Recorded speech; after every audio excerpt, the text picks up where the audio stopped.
है भारत का most wanted और लश्कर ए तैयबा का आतंकी अबू कताल पाकिस्तान में मारा गया है। शनिवार शाम को हुए एक हमले में उसकी मौत हो गई। आपको बता दें कि अबू कताल ने भारत में कई सारे आतंकी हमलों को अंजाम दिया था। इस बीच एनआईए के उसके खिलाफ चार्जशीट भी दायर की थी। रिपोर्ट्स के मुताबिक पाकिस्तान में जब शनिवार की शाम को अबू कताल पर हमला हुआ, उस समय आतंकी हाफिज सईद भी उसके साथ में मौजूद था।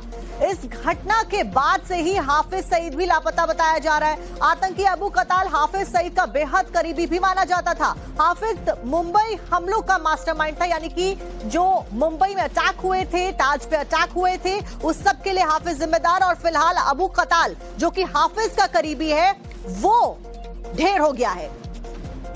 तो ये बड़ी खबर हम आपको बता रहे हैं।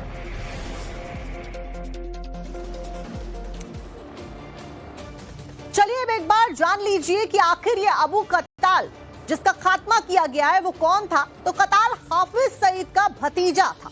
वो पाकिस्तान के कब्जे वाले कश्मीर के कोटली में लश्कर के खुरेटा लॉन्च पैड का स्वयंभू कमांडर भी था। उसके नेतृत्व में ये शिविर आतंकी समूह के ऑपरेशन का केंद्र बन गया। अब इस आतंकी कैंप से राजौरी पुंछ क्षेत्रों को निशाना बनाया गया। कताल जम्मू कश्मीर में आतंकियों की घुसपैठ की साजिश रचने और ड्रोन के जरिए हथियार गिराने में सीधे तौर पर शामिल था। अब आप समझिए कि कितना ज्यादा खतरनाक ये व्यक्ति था। अब ग्राफिक्स के जरिए एक बार ये भी समझा देते हैं आपको कि आखिर राजौरी हमले के दौरान हुआ क्या था।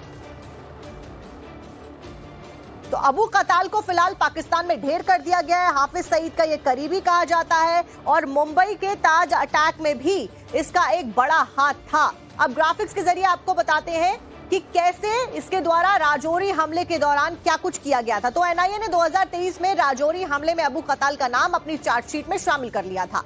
1 जनवरी साल 2023 को राजौरी जिले के ढंगरी गांव में एक आतंकी हमले में आम नागरिकों को निशाना बनाया गया था। अगले दिन एक आईईडी विस्फोट भी हुआ था। इन हमलों में 7 लोगों की मौत हो गई थी, जिनमें 2 बच्चे भी शामिल थे, जबकि कई लोग गंभीर रूप से घायल हुए थे। एनआईए ने इस हमले में 5 आरोपियों के खिलाफ में चार्जशीट भी दाखिल करी थी, जिसमें लश्कर ए तैयबा के 3 और आतंकी भी शामिल थे। फिलहाल अबू कताल को ढेर कर दिया गया।